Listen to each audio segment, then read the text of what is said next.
ವಾಹಿನಿಯ ಎಲ್ಲ ವೀಕ್ಷಕರಿಗೆ ನಮಸ್ಕಾರ. ಜ್ಞಾನಾಮೃತ ಕಾರ್ಯಕ್ರಮಕ್ಕೆ ತಮ್ಮನ್ನು ಸ್ವಾಗತಿಸ್ತಾನೆ. ಇಂದು ನಾವು ನಮ್ಮ ಮನಸ್ಸನ್ನು ನಿಯಂತ್ರಣದಲ್ಲಿಟ್ಕೊಳ್ಬೇಕಾದ್ರೆ ಯಾವ ರೀತಿಯಲ್ಲಿ ಮಾಡಬೇಕು ಅನ್ನೋದನ್ನು ಚಿಂತನೆಯನ್ನು ಮಾಡೋಣ. ಒಂದು ಕಡೆಯಲ್ಲಿ ಬಸವಣ್ಣವರು ಒಂದು ಕಡೆ ಒಂದು ಮಾತನ್ನು ಹೇಳ್ತಾರೆ, ಕಿವುಡನ ಮಾಡಯ್ಯ ತಂದೆ, ಮೂಗನ ಮಾಡಯ್ಯ ತಂದೆ, ಸುತ್ತು ಸುಳಿದು ಹೋಗದಂತೆ ಹೆಳವನ ಮಾಡಯ್ಯ ತಂದೆ ಅಂತ ಹೇಳ್ತೀವಿ. ಇದು ಎಂತಹ ಅದ್ಭುತವಾಗಿರ್ತಕ್ಕಂತಹ ಒಂದು ವಚನ ಆಗಿದೆ. ಬಸವಣ್ಣವರು ಈ ಮಾತನ್ನು ಹೇಳಬೇಕಾದ್ರೆ ಮನಸ್ಸು ಬಹಳ ಚಂಚಲವಾಗಿರ್ತದೆ.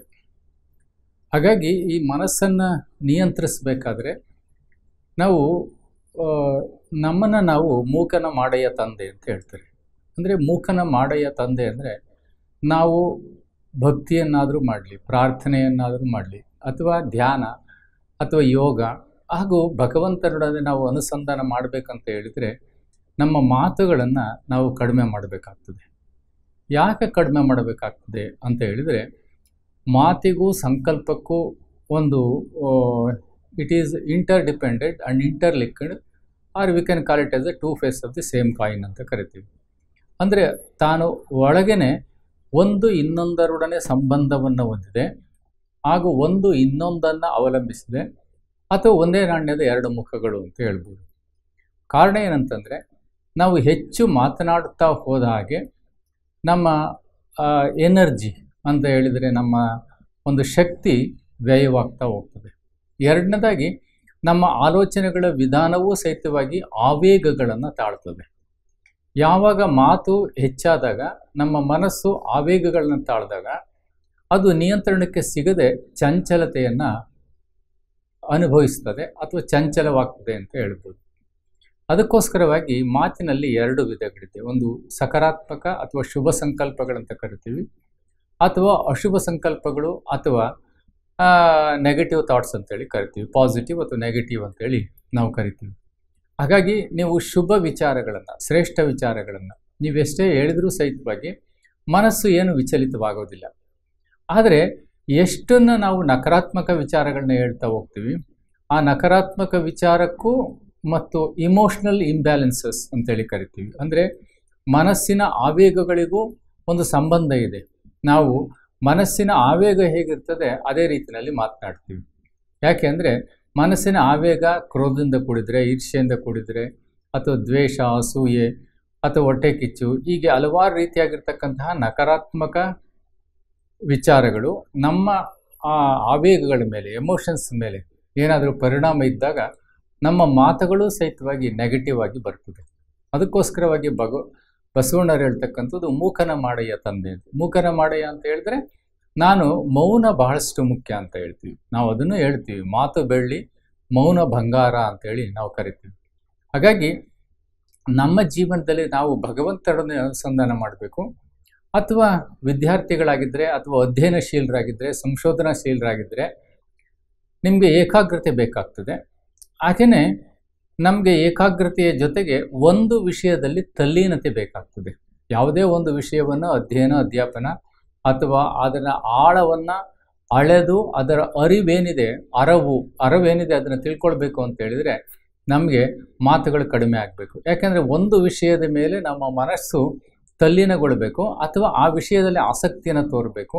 ಆ ವಿಷಯವನ್ನು ವಿಶ್ಲೇಷಣೆ ಮಾಡ್ತಕ್ಕಂಥ, ವಿವೇಚನೆ ಮಾಡ್ತಕ್ಕಂಥ, ತಿಳ್ಕೊಳ್ತಕ್ಕಂತಹ, ಹಾಗೆ ಮಂಥನ ಮಾಡ್ತಕ್ಕಂತಹ, ಸಂಶೋಧನೆ ಮಾಡ್ತಕ್ಕಂತಹ, ಅಥವಾ ಒಂದು ವಿಷಯವನ್ನು ವಿಭಿನ್ನವಾಗಿ ಆಲೋಚನೆ ಮಾಡ್ತಕ್ಕಂಥ ಒಂದು ಶಕ್ತಿ ಏನಿದೆ ಅದು ಬೇಕಾಗ್ತದೆ.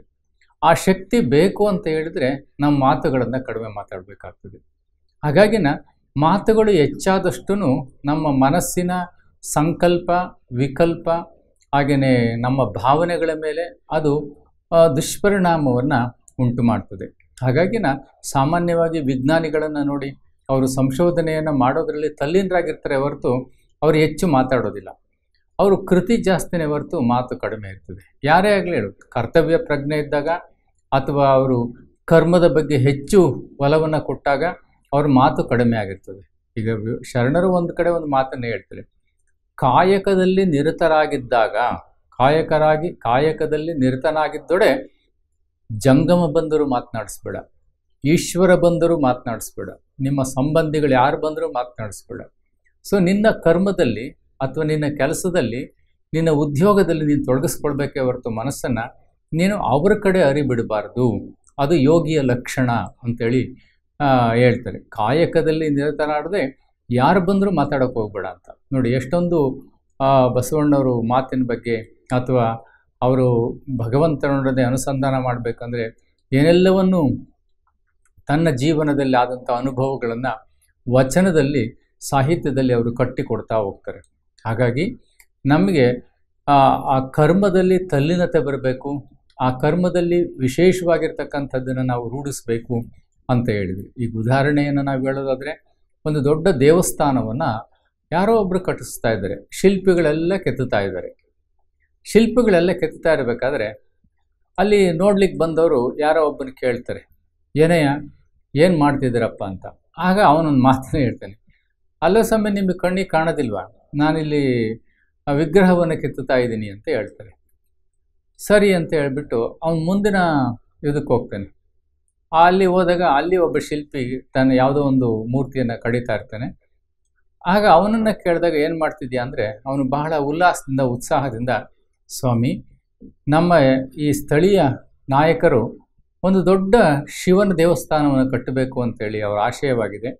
ಹಾಗಾಗಿ ಅವರ ಒಂದು ಮಹಾನ್ ಕಾರ್ಯದಲ್ಲಿ ನಾನು ನನ್ನ ಸೇವೆಯನ್ನು ಮಾಡ್ತಿದ್ದೀನಿ ಅಂತ ಹೇಳ್ತೀನಿ.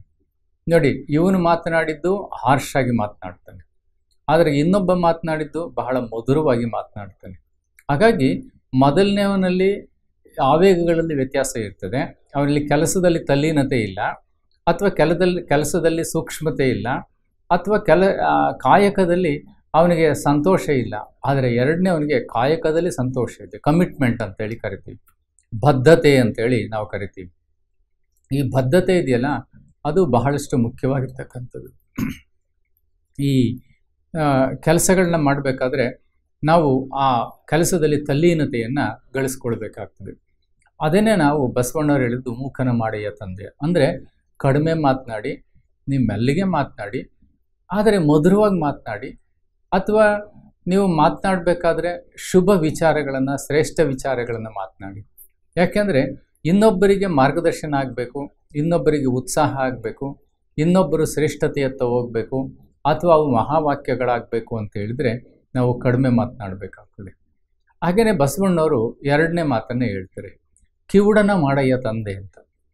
ನೋಡಿ, ನಾವು ಭಗವಂತನೊಡನೆ ಅನುಸಂಧಾನ ಮಾಡಬೇಕು, ಭಗವಂತನೊಡನೆ ನಮ್ಮ ಮನಸ್ಸನ್ನು ತಲ್ಲೀನಗೊಳಿಸಬೇಕು ಅಂತ ಹೇಳಿದರೆ ನಮ್ಮ ಮಾತುಗಳು ಕಡಿಮೆ ಆಗಬೇಕು ಅಂತ. ಹಾಗಾಗಿ ನಮ್ಮ ಮೂಕನ ಮಾಡಯ್ಯ ತಂದೆ ಅಂತ. ಅದನ್ನೇ ಇನ್ನೊಂದು ಅರ್ಥದಲ್ಲಿ ಮೌನ ಎನ್ನುವ ಶಬ್ದದ ಪರಿಕಲ್ಪನೆಯನ್ನು ನಾವು ಇಟ್ಕೊಳ್ತೀವಿ.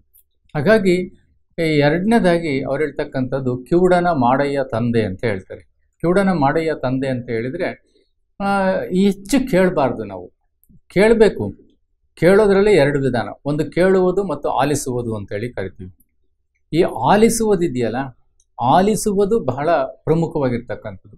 ಕೇಳೋದು ಬಿಡಿ, ನಾವು ಅನೇಕ ವಿಚಾರಗಳನ್ನ ಕೇಳ್ತೀವಿ, ಅವು ನೆನಪಿರ್ತವೆ, ನೆನಪಿರೋದಿಲ್ಲ. ಹಾಗಾಗಿ ಬಸವಣ್ಣವರು ಯಾಕೆ ಮಾತನ್ನು ಹೇಳಿದರು ಅಂತ ಹೇಳಿದರೆ, ನಾವು ಅಸಭ್ಯ ವಿಚಾರಗಳನ್ನು, ಹಾಗೆಯೇ ಅಸುರಿ ವಿಚಾರಗಳನ್ನು, ಅಶುಭ ವಿಚಾರಗಳನ್ನು, ಅಥವಾ ದೇಹಾಭಿಮಾನದ ವಿಚಾರಗಳನ್ನು, ಅಥವಾ ಇನ್ನೊಬ್ಬರ ಬಗ್ಗೆ ಸಂಘರ್ಷ, ಭಿನ್ನಾಭಿಪ್ರಾಯ, ಅಥವಾ ಇನ್ನೊಬ್ಬರಿಗೆ ದ್ವಂದ್ವ, ವಿಧ್ವಂಸಕ ಚಟುವಟಿಕೆಗಳು, ಹೀಗೆ ಇವುಗಳನ್ನು ನಾವು ಕೇಳಬಾರ್ದು. ಯಾವಾಗ ಈ ವಿಚಾರಗಳನ್ನು ನಾವು ಕೇಳ್ತಾ ಹೋಗ್ತೀವಿ, ಆಗ ನಮ್ಮ ಮನಸ್ಸು ವಿಚಲಿತಗೊಳ್ತಾ ಹೋಗ್ತದೆ. ನಮ್ಮ ಅಂತರಂಗದಲ್ಲಿ ನಮ್ಮ ಎಮೋಷ್ನಲ್ ಇಂಬ್ಯಾಲೆನ್ಸಸ್ ಆಗ್ತದೆ. ಹಾಗಾಗಿನ ಬೇರೆಯವರ ಮಾತುಗಳೇನಿದೆ ಅದನ್ನು ಕೇಳೋದನ್ನು ನಾವು ಕಡಿಮೆ ಮಾಡಬೇಕು ಅಂಥೇಳಿ. ಹಾಗಾಗಿ ನೀವು ಭಗವಂತನೊಡನೆ ಅನುಸಂಧಾನ ಮಾಡಬೇಕು, ಧ್ಯಾನ ಅಥವಾ ಪ್ರಾರ್ಥನೆಯಲ್ಲಿ ತಲ್ಲೀನತೆ ಮತ್ತು ಏಕಾಗ್ರತೆಯನ್ನು ಸಾಧಿಸಬೇಕು ಅಂತ ಹೇಳಿದರೆ ನಾವು ಕೇಳುವುದನ್ನು ಕಡಿಮೆ ಮಾಡಬೇಕು. ಆದರೆ ಕೇಳುವುದನ್ನು ಕಡಿಮೆ ಮಾಡೋದು ಅಂದ್ರೇನು? ಈಗ ಭಗವಂತನ ಮಹಾವಾಕ್ಯಗಳನ್ನ ಕೇಳಿ, ಅಥವಾ ಶುಭ ವಿಚಾರಗಳನ್ನು ಕೇಳಿ, ಅಥವಾ ನಮ್ಮ ಮನಸ್ಸಿಗೆ ಉಲ್ಲಾಸ, ಉತ್ಸಾಹವನ್ನು ನೀಡ್ತಕ್ಕಂತಹ, ನಮ್ಮ ಮನಸ್ಸನ್ನು ಏಕಾಗ್ರತೆಯತ್ತ ಕರ್ಕೊಂಡು ಹೋಗ್ತಕ್ಕಂತಹ, ಅಥವಾ ನಮ್ಮ ಮನಸ್ಸಿಗೆ ಸಂತೋಷವನ್ನುಂಟು ಮಾಡ್ತಕ್ಕಂತಹ, ಹಾಗೆ ನಮ್ಮ ಮನಸ್ಸಿಗೆ ಛಲ, ಸಾಹಸ, ಹಾಗೆಯೇ ಸಾಧನೆ, ಅಥವಾ ಇನ್ನೂ ನಾನೇನೋ ಮಾಡಬೇಕು ಅಂತಕ್ಕಂಥ ಒಂದು ಹಂಬಲ, ಇವುಗಳನ್ನು ಮೋಟಿವೇಶನ್ ಮಾಡುವ ಒಂದು ಮಾತುಗಳಿದ್ದರೆ ನಾವು ಕೇಳಿಸ್ಕೊಳ್ಳೋಣ. ಆದರೆ ಅಶುಭ ವಿಚಾರಗಳನ್ನು, ಅಸುರಿ ವಿಚಾರಗಳನ್ನು, ಕೆಲವು ವಿಕೃತ ವಿಚಾರಗಳಿರ್ತದೆ.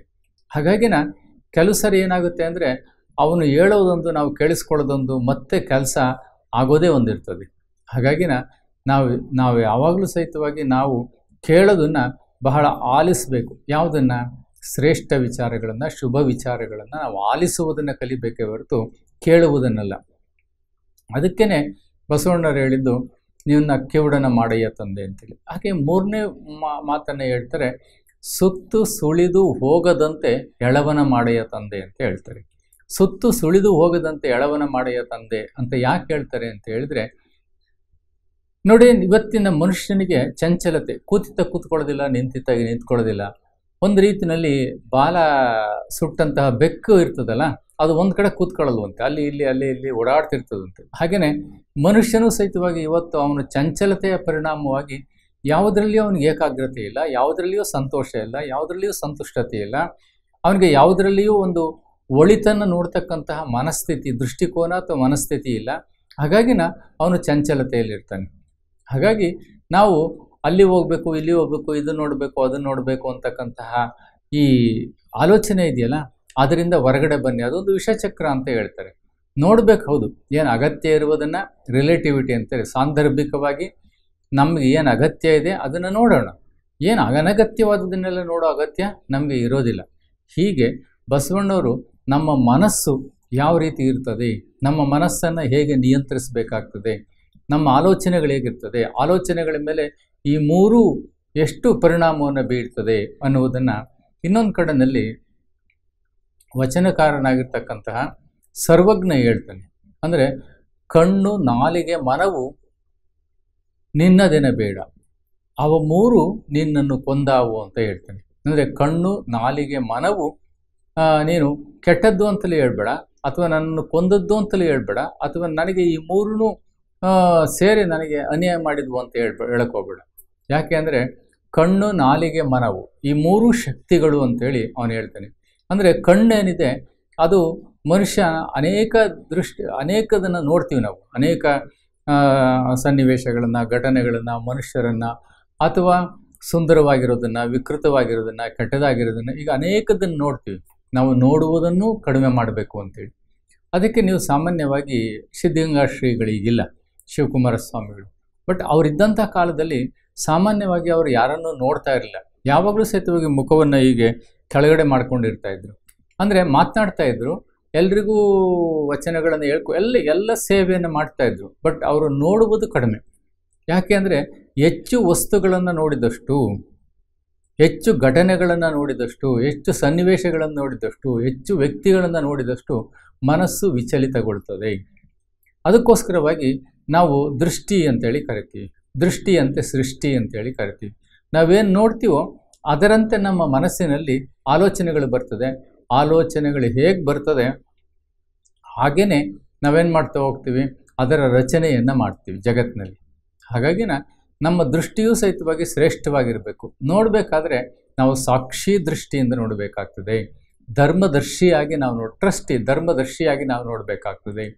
ಈ ಜಗತ್ತಿನಲ್ಲಿ ನಡೆಯೋದೆಲ್ಲವೂ ನಾಟಕಾನುಸಾರವಾಗಿ ನಡೀತದೆ ಅನ್ನುವುದನ್ನು ನಾವು ನೋಡಬೇಕಾಗ್ತದೆ. ಹೀಗೆ ನಾವು ನೋಡುವ ದೃಷ್ಟಿಕೋನ ಇದೆಯಲ್ಲ, ಅದು ಬಹಳಷ್ಟು ಮುಖ್ಯವಾಗಿರ್ತದೆ. ಹಾಗಾಗಿ ನಾವು ನಮ್ಮ ಕಣ್ಣಿನಲ್ಲಿ ದೋಷ ಇರೋದಿಲ್ಲ, ನಾವು ನೋಡುವ ರೀತಿಯಲ್ಲಿ ಅದು ದೋಷ ಇರ್ತದೆ, ನಮ್ಮ ಆಲೋಚನೆಗಳಲ್ಲಿ ದೋಷ ಇರ್ತದೆ. ಕಣ್ಣು ಏನು ಮಾಡ್ತದೆ, ಇಟ್ ಈಸ್ ನಾಟ್ ಸೀಯಿಂಗ್. ಅದೇನು ಮಾಡ್ತದೆ, ಅದು ಲುಕ್ಕಿಂಗೋ ಅಥವಾ ಸೀಯಿಂಗೋ ಅಂತ ಕೇಳಿದರೆ ಎರಡೂ ಮಾಡ್ತದೆ. ಲುಕ್ಕಿಂಗ್ ಅಂದರೆ ಸುಮ್ಮನೆ ನೋಡ್ತದೆ ಅಷ್ಟೇ, ಬಟ್ ಸೀಯಿಂಗ್ ಅಂತ ಹೇಳಿದ್ರೆ ನೋಡಿದ್ದೆಲ್ಲವುದನ್ನು ಇಮೋಷ್ನಲಿ ತಾನು ತನ್ನ ಅಂತರಂಗದಲ್ಲಿ ಸಂಸ್ಕರಿಸಲ್ಪಡ್ತಾ ಹೋಗ್ತದೆ. ಹಾಗಾಗಿ ನಾವು ಈ ಜಗತ್ತಿನಲ್ಲಿ ಒಳ್ಳೆಯ ವಿಚಾರಗಳನ್ನು, ಒಳ್ಳೆಯ ದೃಶ್ಯಗಳನ್ನು, ಒಳ್ಳೆಯ ಮಾತುಗಳನ್ನು ಅಥವಾ ಒಳ್ಳೆಯ ಸನ್ನಿವೇಶಗಳನ್ನು, ಘಟನೆಗಳನ್ನು ಕೇಳ್ತಾ ಹೋಗೋಣ. ಅದಕ್ಕೋಸ್ಕರವಾಗಿ ನಾಲಿಗೆ, ಮನವು, ನಾಲಿಗೆ ಏನಿದೆ ಬಹುಶಃ ನಾವು ಲಾಲಚ್ ಅಂತೇಳಿ ಹಿಂದಿಯಲ್ಲಿ ಶಬ್ದವನ್ನು ಬಳಸ್ತಾರೆ. ಅಂದರೆ ಆಸೆ, ನಾನು ಅದನ್ನು ಬೋಂಡ ತಿನ್ನಬೇಕು, ಅದು ತಿನ್ನಬೇಕು, ಇದು ತಿನ್ನಬೇಕು. ಇವತ್ತು ಮನುಷ್ಯ ಎಷ್ಟು ವಿಚಿತ್ರವಾಗಿದ್ದಾನೆ ಅಂತ ಹೇಳಿದರೆ, ಇಲ್ಲಿ ಬೋಂಡ ತಿಂದಿರ್ತಾನೆ, ಇನ್ನು ಸ್ವಲ್ಪ ದೂರ ಹೋಗ್ಬಿಟ್ಟು ಅವನೇನು ಮಾಡ್ತಾನೆ ಅಂದರೆ ಐಸ್ ಕ್ರೀಮ್ ತಿಂತಾನೆ. ಆಗ ನಮ್ಮ ಒಡಲು ಅಥವಾ ನಮ್ಮ ಹೊಟ್ಟೆ ಅಥವಾ ನಮ್ಮ ಲಿವರ್ ಅಂತ ಏನು ಕರಿತೀವಿ, ಅಥವಾ ಕರಳು ಅಂತ ಏನು ಕರಿತೀವಿ, ಕರಳಿಗೆ confusion, what to do and what not to do ಅಂತ, ಏನು ಮಾಡಬೇಕು ಏನು ಬಿಡಬೇಕು ಅಂತ. ಅರೆ ಒಂದು ಸರಿ ಬಿಸಿ ಹಾಕಿದೆಯಾ, ಇನ್ನೊಂದು ಸರಿ ನೋಡಿದರೆ ತಣ್ಣಗಿರ್ತಕ್ಕಂಥ ಐಸ್ ಕ್ರೀಮ್ ಹಾಕಿದ್ಯಾ, ಮುಂದೋದ್ರೆ ಖಾರ ತಿಂತೀಯಾ, ಮುಂದೋದ್ರೆ ಸ್ವೀಟ್ ತಿಂತೀಯಾ. ಹಾಗಾಗಿನ ಸೊ ವಿ ಶುಡ್ ಬಿ, ಅದೇನಾಗುತ್ತೆ ಕನ್ಫ್ಯೂಷನ್ ಆಗಿ ಏನೂ ಮಾಡೋದಿಲ್ಲ, ಸುಮ್ಮನಾಗ್ಬಿಡುತ್ತೆ. ಅದನ್ನೇ ಅಜೀರ್ಣ ಅಂತೇಳಿ ನಾವು ಕರಿತೀವಿ. ಅದಕ್ಕೋಸ್ಕರವಾಗಿ ಕಣ್ಣು, ನಾಲಿಗೆ ಬಗ್ಗೆ ನಮಗೆ ನಿಯಂತ್ರಣ ಇರಬೇಕು. ಹಾಗೆ ಮನಸ್ಸು ಸಹಿತ ಭಾಳಷ್ಟು ಮುಖ್ಯವಾಗಿರ್ತಕ್ಕಂಥದ್ದು. ನಾವು ಶುಭ ಚಿಂತನೆ, ಶುಭ ವಿಚಾರಗಳು, ಶ್ರೇಷ್ಠ ವಿಚಾರಗಳು, ಧ್ಯಾನ, ಪ್ರಾರ್ಥನೆ, ಹೀಗೆ ಮನಸ್ಸನ್ನು ಯಾವಾಗಲೂ ಸಹಿತವಾಗಿ V should B busy with something, ಯಾವಾಗಲೂ ಸಹಿತವಾಗಿ ಮನಸ್ಸನ್ನು ಬ್ಯುಸಿಯಾಗಿಡಬೇಕು. ಅದಕ್ಕೋಸ್ಕರವಾಗಿ ಹೇಳಲಾಗ್ತದೆ, ಏನು ನಮ್ಮ ಮನಸ್ಸು ಖಾಲಿ ಇದ್ದರೆ ಅದು ಭೂತಗಳ ಕಾರ್ಖಾನೆ ಅಂತೇಳಿ ಹೇಳಲಾಗ್ತದೆ. ಹೀಗೆ ಈ ಎರಡೂ ವಚನಗಳು ಯಾವುದು, ನಾವು ಬಸವಣ್ಣವ್ರು ನಮ್ಗೆ ಏನು ಹೇಳ್ಕೊಟ್ಟಿದ್ದಾರೆ, ನಮ್ಮ ಕಿವುಡನ ಮಾಡಯ್ಯ ತಂದೆ, ಮೂಕನ ಮಾಡಯ್ಯ ತಂದೆ, ಸುತ್ತು ಸುಳಿದು ಹೋಗದಂತೆ ಎಳವನ ಮಾಡಯ್ಯ ತಂದೆ, ಅದನ್ನೇ ಸರ್ವಜ್ಞ ಕಣ್ಣು ನಾಲಿಗೆ ಮನವು ನಿನ್ನದೇನ ಬೇಡ, ಅದು ನಿನ್ನನ್ನು ಎಲ್ಲೋ ಒಂದು ಕಡೆ ದುರ್ಮಾರ್ಗದತ್ತ ಕೊಂಡೊಯ್ಬೋದು. ಅಂದರೆ ಅದಕ್ಕೋಸ್ಕರವಾಗಿ ಕಣ್ಣು ನಾಲಿಗೆ ಮನವನ್ನೂ ನಿಯಂತ್ರಿಸಿನಲ್ಲಿಟ್ಕೊಳ್ಬೇಕು. ಹಾಗೆ ನಮ್ಮ ಕಿವಿಗಳನ್ನು ನಿಯಂತ್ರಣದಲ್ಲಿಟ್ಕೊಳ್ಬೇಕು, ನಮ್ಮ ಮಾತುಗಳನ್ನು ನಿಯಂತ್ರಣದಲ್ಲಿಟ್ಕೊಳ್ಬೇಕು, ನಮ್ಮ ಮನಸ್ಸನ್ನು ನಾವು ನಿಯಂತ್ರಣದಲ್ಲಿಟ್ಕೊಳ್ಬೇಕು. ಹಾಗಾಗಿ ಈ ನಿಯಂತ್ರಣ ಯಾರಿಗೆ ಸಾಧ್ಯ ಆಗ್ತದೆ, ಅವರು ಸಾಮಾನ್ಯವಾಗಿ ಭಗವಂತನೊಡನೆ ಅನುಸಂಧಾನ ಮಾಡುವುದರ ಜೊತೆಗೆ ಅದ್ಭುತವಾಗಿರ್ತಕ್ಕಂತಹ ಅನುಭವದ ಹಂತಕ್ಕೆ ಅವರು ತಲುಪಲಿಕ್ಕೆ ಸಾಧ್ಯತೆ ಆಗ್ತದೆ ಮತ್ತು ಜೀವನ್ಮುಕ್ತಿಯನ್ನು ಪಡೀಲಿಕ್ಕೆ ಸಾಧ್ಯತೆ ಆಗ್ತದೆ ಅಂತ ಹೇಳ್ತಾ ಎಲ್ರಿಗೂ ಶುಭವಾಗಲಿ. ಓಂ ಶಾಂತಿ, ಓಂ ಶಾಂತಿ.